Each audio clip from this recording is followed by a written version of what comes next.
नमस्कार बंधु मैंने एलआईसी अन्य एक नूतन पॉडकास्ट पे आपको स्वागत। एठारे आमे सहज भाषा इंश्योरेंस बुझाई आपन परिवार को सुरक्षित करबा सहायता करू। आज हम आलोचना करबा एलआईसी रो जीवन उत्सव सिंगल प्रीमियम प्लान। गोटे थर पैसा दियंतु जीवन सारा आय करंतु। समस्या कौन? अनेक थर ग्राहक मैंने पचारती जे एलआईसी रे गोटे थर पैसा देकिना जीवन सारा आय करी हबो कि?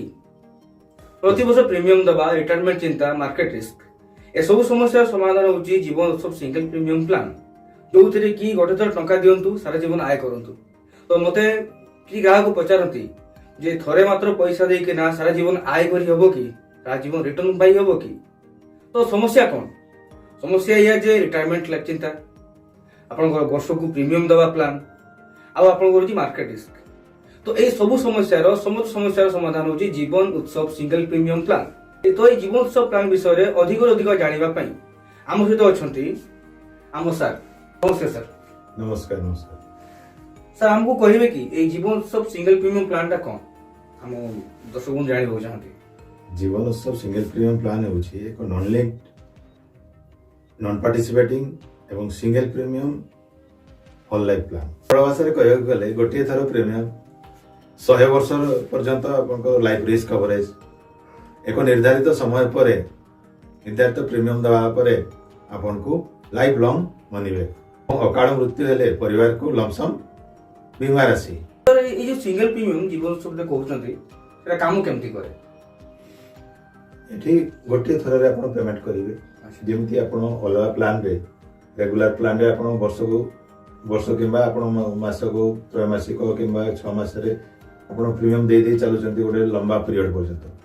एथे सेमित दवा पई पड़िबोनी। आपण को वन टाइम प्रीमियम दे देले लमसम आपण प्रीमियम देले हेवी डिस्काउंट भी रहउची। वन टाइम प्रीमियम देले आपण जीवन उत्सव जहा फीचर्स रहउची, जीवन उत्सव रेगुलर प्रीमियम जहा फीचर रहउची से टोटली आपण पाइबे। जेमती आपनकर दीटा बेनिफिट रहउची, दी प्रकार बेनिफिट रहउची। आपनको फिक्स बेनिफिट जोटा कि 10% guaranteed through out the life, माने आपनको लाइफ लॉन्ग 100 इयर्स पर्यंत आपनको 10% गारंटेड। तापर आपनकर सामेश्योर रे आपनकर अंते जो 100 वर्ष मैच्योरिटी हो 100 इयर्स परे सामेश्योर सहित आपनको गारंटेड एडिशन मिसी की आपन पाइबे, अथवा आपनकर अंते जे थिवो नॉमिनी से पाइबे। एथिरे आपनकर अन्य को बेनिफिट ऑप्शन अछि जोडा को आमे फ्लेक्सी इनकम बेनिफिट कहउछि। फ्लेक्सी इनकम बेनिफिट रे आपनकर 10% गारंटेड रिटर्न सहित प्रत्येक वर्ष आपनको 10% गारंटेड रिटर्न सहित आपन तारि ऊपर 5.5% रो चक्रवर्ती सुध आपन पाइबे। दैट मीन्स आपनकर पैसा बड़ी बड़ी बड़ी बड़ी जीवो आउ एवं प्रत्येक वर्ष सेथिरे कोन आपन 75% काट दे परिबे। जदि धरंतु 5 लाख टका आपन सामेश्योर बीमा नउछंती, 5 लाख रे आपन सिंगल प्रीमियम रे पाखापाखि मिनिमम आरंभ होची 3 लाख समथिंग रो आपनकर प्रीमियम 3 लाख देकी आपन 50,000 प्रत्येक वर्ष 50,000 तारि ऊपर 5.5% बढ़ी की आपन पाइबे।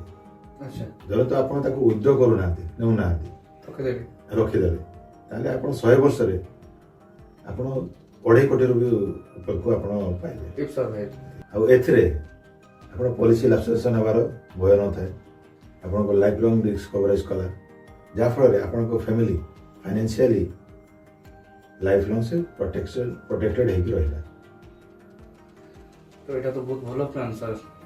त सर ए जो प्लान ता को मन को पई एप्रोप्रिएट माने एप्रोप्रिएट कहा पई देखियो? एप्रोप्रिएट तो आपन को एथरे बयस अछि, बयस सीमा अछि जो थे कि आपन 0 रो 65 वर्ष बयस लोक नहीं परिए। तमे आपन को मैक्सिमम इंडिया रे देखियो रिटायरमेंट भी को आफ्टर रिटायरमेंट भी नहीं परिए।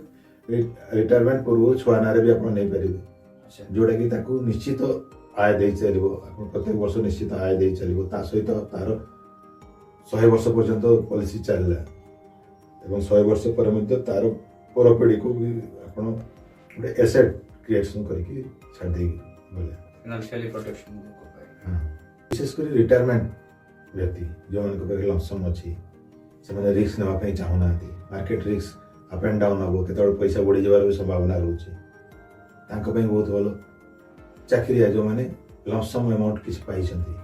व्यवसायी जा पाके सरप्लस मनी अछि ତାକୁ ସେଫ୍ ଆଣ୍ଡ ସିକ୍योर ଇନଭେଷ୍ଟମେଣ୍ଟରେ ଦେବା ପାଇଁ ଚାହୁଁଛନ୍ତି ଏବଂ ଯାହା ପାଖରେ ବି ସରପ୍ଲସ୍ ମନି ଅଛି ବା ଲମ୍ସମ୍ ମନି ଅଛି ବା ଯେଉଁମାନେ ଚାହୁଁନାହାନ୍ତି ରେଗୁଲାର ପ୍ରିମିୟମ୍ ଦେବା ପାଇଁ ରେଗୁଲାର ପ୍ରିମିୟମ୍ ଆପଣ କେତେବେଳେ ଭୁଲିଗଲେ ଆପଣଙ୍କର ଲାଇଫ୍ ରିସ୍କ କଭରେଜ୍ କରିବନି ଲାପ୍ସେସନ୍ ହେଇଗଲେ ସେଇଭଳିଆ କେସ୍ରେ ଆପଣ ଯଦି ୱାନ୍ ଟାଇମ୍ ଦେବା ପାଇଁ ଚାହୁଁଛନ୍ତି ୱାନ୍ ଟାଇମ୍ ଦେଇଦେଲେ ଆପଣ ହ୍ୟୁଜ୍ ଡିସ୍କାଉଣ୍ଟ ବି ପାଇଲେ ସେଥିରେ ତା ସହିତ ଆପଣଙ୍କର ଲାଇଫ୍ ଲଙ୍ଗ୍ ରିଟାୟାରମେଣ୍ଟ ଫଣ୍ଡ ବି ଗୋଟେ ପାଇଚାରିଲେ ଏବଂ ଆପଣଙ୍କର ପରିବାର ପାଇଁ ବି ଆପଣ ଛାଡ଼ି ଦେଇଗଲେ ଗୋଟେ ପର୍ପସ୍ ତାହେଲେ ନିଜେ ବି ପଇସାଟା ଉଠେଇ ପାରିଲେ ଆଉ ନମିନି ବି ତାର ଯଦି ଆମର ଆମ ମତେ ନମିନି ଏବଂ ଏଇଟାକୁ କ'ଣ ଆପଣ ଇମର୍ଜେନ୍ସି ଫଣ୍ଡ ଆକାରରେ ବି ନେଇପାରିବେ ଯଦି ଧରନ୍ତୁ ଆପଣ ଫ୍ଲେକ୍ସି ଇନକମ୍ ବେନିଫିଟ୍ ନେଇଛନ୍ତି ଆପଣ ନ କାଢ଼ିଲେ ବି ପଇସାଟା ଆପଣଙ୍କର 10% ତାରି ଉପରେ 5.5% ଲେଖାଏଁ ଗ୍ରୋ କରିକି ଚାଲିବ ଯେତେବେଳେ ବି ଆପଣଙ୍କ ଦରକାର ତାର 75% ଉଠାଇ ପାରିବେ ମ୍ୟାକ୍ସିମମ୍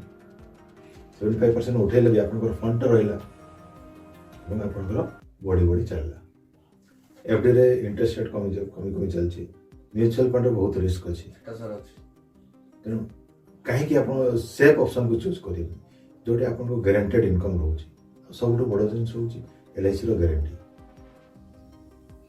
सारे जीवन पे सुख लाइफ टाइम गारंटी ସେଇପାଇଁ ତ କୁହନ୍ତି LIC ଜୀବନ के साथ भी जीवन के बाद भी ତା टैगलाइन टे सर संक्षेप पर किसी हमको इंपोर्टेंट पिन पॉइंट्स बतेबे कि देखुन प्लान तो बहुत भलो प्लान नो डाउट बहुत भलो प्लान आपको बुझाइया ପାଇଁ ହେଲେ ବୟସ ଅନୁସାରେ ଆପଣଙ୍କର ଇନଭେଷ୍ଟମେଣ୍ଟ कैपेसिटी ଅନୁସାରେ ପ୍ଲାନ୍ ର डिफरेंट फीचर्स ରହିଛି କିନ୍ତୁ এই ପ୍ଲାନ୍ଟା ସଂକ୍ଷେପରେ କହିବା ପାଇଁ ଗଲେ ଏ 100 ବର୍ଷର ପ୍ଲାନ୍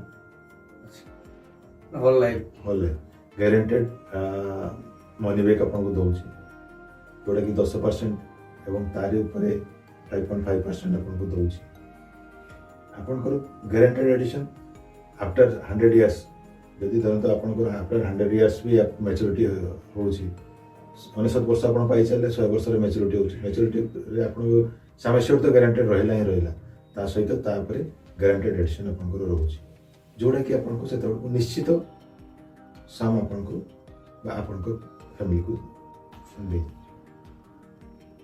तो ମୋ ହିସାବରେ ତ ଏଇ ପ୍ଲାନ୍ଟା ସମସ୍ତଙ୍କୁ ନେବା ଦରକାର ତେବେ ଦେଖନ୍ତୁ ମୁଁ ଗତକାଲି ଗୋଟେ କ୍ଲାଏଣ୍ଟ ପାଖକୁ ଯାଇଥିଲି 55 ବର୍ଷ ତାର ବୟସ ସେ ତାର ଇନଭେଷ୍ଟମେଣ୍ଟ ମ୍ୟାନେଜମେଣ୍ଟ ବର୍ତ୍ତମାନ କରିପାରୁନି କାରଣ 55 ବର୍ଷ ଯେତେବେଳେ ବୟସ ହେଇଯାଏ ଟେକ୍ନୋଲୋଜି ଆପଣଙ୍କଠୁ ବହୁତ ଫାଷ୍ଟ ହେଇଯାଇଥାଏ ଆପଣ ସେଇ ବୟସରୁ ଏ ବର୍ଷକୁ ବର୍ତ୍ତମାନ କେତେ ଟେକ୍ନୋଲୋଜି ଫାଷ୍ଟ ହେଇଗଲାଣି ଇନଭେଷ୍ଟମେଣ୍ଟ ମ୍ୟାନେଜମେଣ୍ଟ କରିବା ମାର୍କେଟ ରିସ୍କକୁ ଆପଣ ମ୍ୟାନେଜ କରିବା ମାର୍କେଟର ଅପ୍ ଆଣ୍ଡ ଡାଉନଫଲରେ ଆପଣ ନିଜକୁ ସେଇ ଅନୁସାରେ ଆପଣଙ୍କୁ ପରିଚାଳିତ କରିବା ବହୁତ କଷ୍ଟ ସେଇତେବେଳକୁ କ'ଣ ଆପଣଙ୍କର ଏଇଭଳିଆ ପ୍ଲାନ୍ ଦରକାର ଯେଉଁଥିରେ ଆପଣ 55 ବର୍ଷ କି 60 ବର୍ଷ ପରେ ଆପଣ ଗୋଟେ ଏକାଥରେ ପ୍ରିମିୟମ୍ ଦେଲେ କି ନିର୍ଦ୍ଦିଷ୍ଟ ପିରିୟଡ଼ ପରେ ଆପଣ ଗ୍ୟାରେଣ୍ଟେଡ୍ ଲାଭ ପାଇ ଚାଲିଲେ ମୁଁ ତାକୁ ମୁଁ ଜୀବନ ଉତ୍ସବ ସଜେଷ୍ଟ କଲି 55 ବର୍ଷ ବୟସରେ ୱାନ୍ ଟାଇମ୍ ପ୍ରିମିୟମ୍ ଦେଲା ଲମ୍ସମ୍ ପ୍ରିମିୟମ୍ ଦେଲା ସେ 20 ଲକ୍ଷ ସମେଶ୍ୱରର ହ୍ୟୁଜ୍ ଡିସ୍କାଉଣ୍ଟ ହେଇକି ସେ ପ୍ରିମିୟମ୍ ଦେଲା ପରେ 2 ବର୍ଷ ପରଠୁ ସେ ଲମ୍ସମ୍ ସେ ପାଇ ଚାଲିବ ଡିଫରମେଣ୍ଟ 2 ବର୍ଷ ଡିଫରମେଣ୍ଟ ପିରିୟଡ଼ ପରେ ସେ ପାଇ ଚାଲିବ ଆଉ ସେଇଟା ବି ସେ ଫ୍ଲେକ୍ସି ଇନକମ୍ ନେଲା ଯେହେତୁ ସେ ସର୍ଭିସ୍ କରୁଛି ତାର ପେନସନ୍ ବି ଅଛି এইটা କ'ଣ ଇମର୍ଜେନ୍ସି ଆଡ୍ ଅନ୍ କରିବ ଯେତେବେଳେ ସେ 60 ହେଇଯିବ ତାର ପଇସା ବଢି ଯେଉଁ 10% ତାରି ଉପରେ 5.5% ଯେଉଁ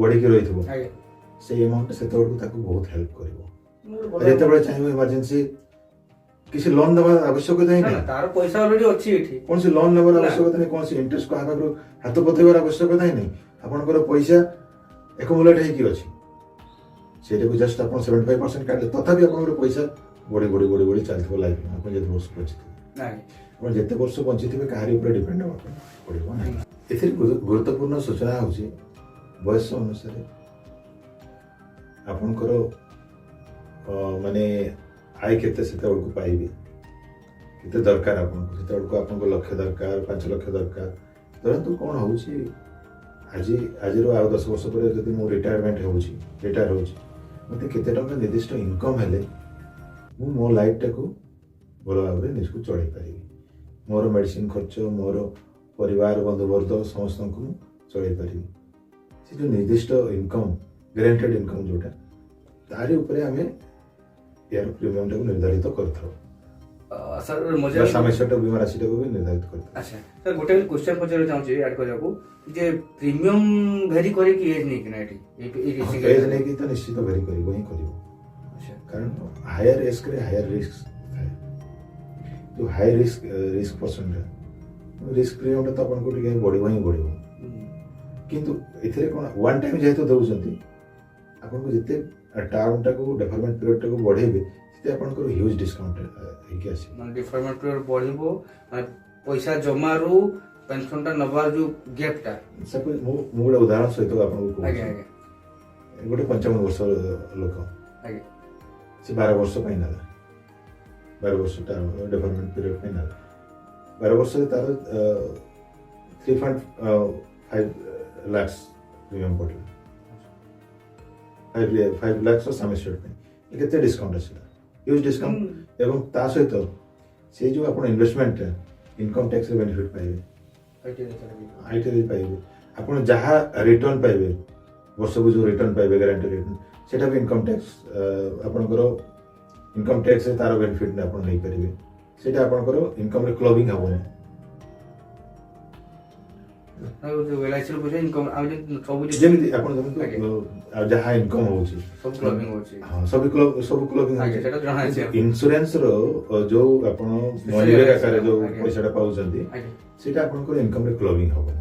ଓ ମାନେ ଏଲ୍ଆଇସି ର ଯୋଉ ରିଟର୍ନ ହଉ କି Return, ମ୍ୟାଚୁରିଟି ହଉ କି maturity। ପେନସନ ହଉ, ସେଇଟା anything। ଆପଣଙ୍କର ଇନକମ୍ରେ କ୍ଲବିଂ ହେବ। ଆଚ୍ଛା ସେଟା ତ ବୁଝିଲେ। ପ୍ରଥମେ ତ ଆପଣ ଯାହା ଇନଭେଷ୍ଟମେଣ୍ଟ କଲେ, ଲମ୍ସମ୍ ଇନଭେଷ୍ଟମେଣ୍ଟ, ତାର ଉପରେ ଆପଣ ବେନିଫିଟ୍ ପାଇଲେ। ଆଜ୍ଞା ପୁଣି ଏଇ ଯୋଉ ଆପଣଙ୍କୁ ରିଟର୍ନ ଆସୁଛି ସେଥିରେ ଆପଣ ବେନିଫିଟ୍ ପାଇବେ, ଟ୍ୟାକ୍ସ ବେନିଫିଟ ମାନେ ରିମ୍ବର୍ସ କରିପାରିବେ। ଟ୍ୟାକ୍ସ ବେନିଫିଟ୍ ପାଇବେ। ଆଚ୍ଛା ଯେମିତି ଆପଣ ଧରନ୍ତୁ ମ୍ୟୁଚୁଆଲ ଫଣ୍ଡ ଇନଭେଷ୍ଟମେଣ୍ଟ କଲେ, ଆଜ୍ଞା ସେଥିରେ ଆପଣ ଇନକମ୍ ଟ୍ୟାକ୍ସ ଦେଲେ, ତାରି ଉପରେ ଯୋଉ ଲାଭ ପାଇଲେ ପ୍ରତ୍ୟେକ ସେଠି ସର୍ଟ ଟର୍ମ ଗେନ୍ ଟ୍ୟାକ୍ସ, ଆପଣ ଲଙ୍ଗ ଟର୍ମ ଗେନ୍ ଟ୍ୟାକ୍ସ ଆପଣ ଆଜ୍ଞା, ନିହାତି ଆଜ୍ଞା। ଦେବେ। ହେଲା ଫିକ୍ସଡରେ ବି ଆପଣ ବ୍ୟାଙ୍କରେ ଯଦି ଫିକ୍ସ କରୁଛନ୍ତି 5 ଇୟର୍ସ ଫିକ୍ସଟା ହିଁ ଆପଣଙ୍କର ଆଜ୍ଞା ଟ୍ୟାକ୍ସ ଫ୍ରି। ତାପରେ ରିଟର୍ନ ସେଥିରେ ବି ଲିମିଟେସନ ରହୁଛି। ଆପଣ ଯଦି ତାଠୁ ଅଧିକ ବା ତାଠୁ କମ୍ ଆପଣ ସମୟ ପାଇଁ ଫିକ୍ସ କରୁଛନ୍ତି, ସେଥିରେ ଟ୍ୟାକ୍ସ ହେବ। କିନ୍ତୁ ଏଥିରେ ଆପଣ 11ରୁ 7ରୁ ଆପଣଙ୍କର ଧରନ୍ତୁ 16 ବର୍ଷ ପାଇଁ ନେଲେ, 16 ବର୍ଷ ପର୍ଯ୍ୟନ୍ତ ଆପଣଙ୍କର ଯେକୌଣସି ଟର୍ମ ପାଇଁ ନେବେ ଆପଣଙ୍କର ଇନକମ୍ ଟ୍ୟାକ୍ସ ବେନିଫିଟ୍ ଆଭେଲ୍ କରିବେ। ଏଥିରେ ଯଦି ଆପଣ ପର୍ସନାଲି ଇଲାଷ୍ଟ୍ରେସନ ଆପଣ ଚାହୁଁଛନ୍ତି, କେତେ ପ୍ରିମିୟମ ଲାଗିବ, ଆଜ୍ଞା କେତେ ଟଙ୍କାର ଆପଣଙ୍କୁ ନେବା ଦରକାର, ମୋତେ ପର୍ସନାଲି ଆପଣ ହ୍ୱାଟ୍ସଅପ୍ କରିପାରିବେ। ହ୍ୱାଟ୍ସଅପ୍ରେ ଯଦି ଆପଣ ଜୀବନ ଉତ୍ସବ ଲେଖିଦେବେ କିମ୍ବା ଆପଣ କେବଳ ହାଇ ଲେଖିକି ପଠାଇଦେଲେ ବି ମୁଁ ଆପଣଙ୍କୁ ଡିଟେଲ୍ସ ଆପଣଙ୍କ ସାଙ୍ଗରେ କଥା ହେଇକି ଆପଣଙ୍କ ଏଜ୍ ଅନୁସାରେ, ଆପଣଙ୍କର ଇନକମ୍ ଅନୁସାରେ ମୁଁ ପ୍ଲାନ୍ର ଡିଟେଲ୍ସ ଆପଣଙ୍କୁ ଦେଇପାରିବି। ତ ଆଜ୍ଞା କାଲିକେ ଦେଖିଛି, ଆଜିକାଲିର ପିଲାମାନେ କିଏ ବାପା ମାଙ୍କୁ ଦେଖିବେନି, ତାର ଭରସା ନାହିଁ। ତ ଆମ ଫ୍ୟୁଚର ଆମକୁ ସିକ୍ୟୁର କରିବାର ଅଛି। ତ ଆଜି ହିଁ ଯୋଡ଼ନ୍ତୁ ଆଉ ଯଥାଶୀଘ୍ର ଏଲ୍ଆଇସି ଜୀବନ ଉତ୍ସବ ସିଙ୍ଗଲ ପ୍ରିମିୟମରେ ଇନଭେଷ୍ଟ କରନ୍ତୁ। ଧନ୍ୟବାଦ ସାର୍, ଧନ୍ୟବାଦ। ଆମକୁ ଏଇ ପ୍ଲାନ୍ ବିଷୟରେ ବୁଝେଇଥିବାରୁ। ତ ବନ୍ଧୁଗଣ, ପରବର୍ତ୍ତୀ ଏପିସୋଡରେ ସାର୍ ତ ଆମକୁ ସବୁ କଥା କହିଲେ ପ୍ଲାନ୍ ବିଷୟରେ। ଦେନ୍ ନେକ୍ସଟ ଏପିସୋଡରେ ଆମେ ଆହୁରି ଗୋଟେ ଶକ୍ତିଶାଳୀ ପ୍ଲାନ୍ ବିଷୟରେ ଆଲୋଚନା କରିବା ଏବଂ ଅଧିକରୁ ଅଧିକ ଜାଣିବା ପାଇଁ, ଆମର ଯୋଡ଼ି ରହିବା ପାଇଁ ଆମ ଚ୍ୟାନେଲକୁ ଲାଇକ୍ କରନ୍ତୁ, ସବସ୍କ୍ରାଇବ୍ କରନ୍ତୁ, କମେଣ୍ଟ କରନ୍ତୁ ଏବଂ ସୁରକ୍ଷିତ ରୁହନ୍ତୁ। ଧନ୍ୟବାଦ।